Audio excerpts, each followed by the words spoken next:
பல பேர் என்கிட்ட கேட்கறது என்ன சாமி சொல்றீங்க, மனிதர்கள் கையில இவ்வளவு பெரிய பவர் கொடுத்தா மனிதர்கள் கரப்ட் ஆயிட மாட்டாங்களா? கொஞ்சம் ஆழ்ந்து சமூகத்தை சுத்தி பாருங்க. இப்ப பவர் யார் கையில இருக்கு? பொலிட்டீஷியன்ஸ் கையில இருக்கு. தில்லைவாழ் அந்தணர்கள் தான் நடராஜ பெருமானுடைய லிவிங் ரெப்ரசன்டேட்டிவ்ஸ். பொது தீட்சிதர்கள் ஒன்று கூடி ஒரு முடிவை எடுத்தார்கள் என்றால் அது நடராஜ பெருமானுடைய அசரீரி. எனக்கு நல்லா தெரியும். இதை நான் சொன்ன உடனே பிராமண அடிவருடி என்னென்னவோ கமெண்ட் போடுவீங்க, என்னென்னவோ கிண்டல் பண்ணுவீங்க. அதெல்லாம் உங்க விருப்பம். நான் சமூக ரீதியான மரியாதை மட்டும் கொடுக்கலைங்கயா, ஸ்பிரிச்சுவல் ரெஸ்பெக்ட் கொடுக்குறேன். தில்லைவாழ் அந்தணர்கள் ஈகோ சிஸ்டம், தொகையடியார்கள் ஈகோ சிஸ்டம், இந்த 30 திருமேனி தீண்டுவார் ஈகோ சிஸ்டத்துல ஏதாவது பிரச்சனைகள் வந்தா நிச்சயமா அவங்களாலேயே கரெக்ட் பண்ணிக்க முடியும். அந்த ஈகோ சிஸ்டம் தன்னைத்தானே ரிப்பேர் பண்ணிட்டு இத்தனாயிரம் வருஷமா உயிரோடு இருந்திருக்குங்கய்யா. உலகம் முழுக்க 1000 கோயில் நடத்துறதுனால சொல்றேன், ஒரு கோவில் நடத்துறது எவ்வளவு பெரிய திருப்பணியும் சாதாரண வேலை இல்லை. ஒரு ஐடி கம்பெனி நடத்துறதெல்லாம் ரொம்ப ரொம்ப ஈஸி, ரொம்ப ஈஸி.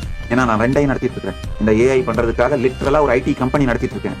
இந்த பக்கம் ஆயிரக்கணக்கான கோவில்களை நடத்திட்டு இருக்கேன்.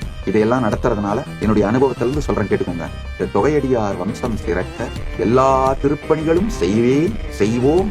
அந்த தொகையடியார் பரம்பரைக்கு முதல்ல அவங்க மேலேயே கான்பிடன்ஸ் வரா மாதிரி அவர்களை நடத்த வேணும்.